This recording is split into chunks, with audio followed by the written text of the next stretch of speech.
দেখা যায় যে ছেলে পরীক্ষায় ফেল করছে, ফেল করে না? একজনে বলছিল, ভাই আপনার ছেলে তো ফেল করছে। কয় আলহামদুলিল্লাহ। কইটা কেমন কথা, ছেলে ফেল করলে আলহামদুলিল্লাহ কর? কই যে আমার ছেলে যে পদের, ও যে ফেল করতে পারবে এটা আমি আশা করিনি। এটাও তো একটা যোগ্যতা যে ফেল করতে পারছে। ছেলে ফেল করেছে, বাপে রাগ করেছে, বাপ কথা বলে না, মায় কথা বলে না, বুইনে কথা বলে না। 3 দিন 4 দিন ছেলে বাড়িতে ঠাই পায় না, মুখ মলিন হয়ে গেছে। এখন তার বন্ধু আছে, ও যেমন বল্টু, ওর বন্ধু আছে মন্টু। এই মন্টুদের সাথে মিশা বাড়িতে তো জায়গা পাইলো না, মন্টুরা জায়গা দিল, মন্টুরা জায়গা দিয়ে নিয়ে গেল সিনেমা দেখাইতে, হাবিজাবি দেখাইলো, হাবিজাবি খাওয়াইলো। আপনি মুখ কালো করে রাগ করে আপনার ছেলেটাকে সর্বনাশ করে দিলেন।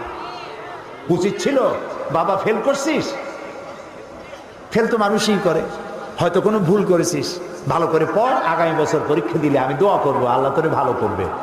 এই ছেলেটা আপনার হাতের মুঠায় থাকতো, ঠিক না ভাই? কত ক্ষতি আমরা করি না বুঝিয়া, কত সর্বনাশ করি। মেয়েটার সাথে কথা বলি না, ছেলেটার সাথে কথা বলি না, এটা ঠিক না। ছেলে মেয়ে এক জায়গায় বসে খান, তারপরে ভালো একটু মাছ বাচ্চার কাছে তার থালে উঠায় দেন, তার মুখে খাওয়ায় দেন, বাচ্চা খুশি হবে, বাপের প্রতি আকৃষ্ট হবে, এবং এই ফাঁকে তাকে নসিহত করেন, ভালো ভালো কথা বলেন।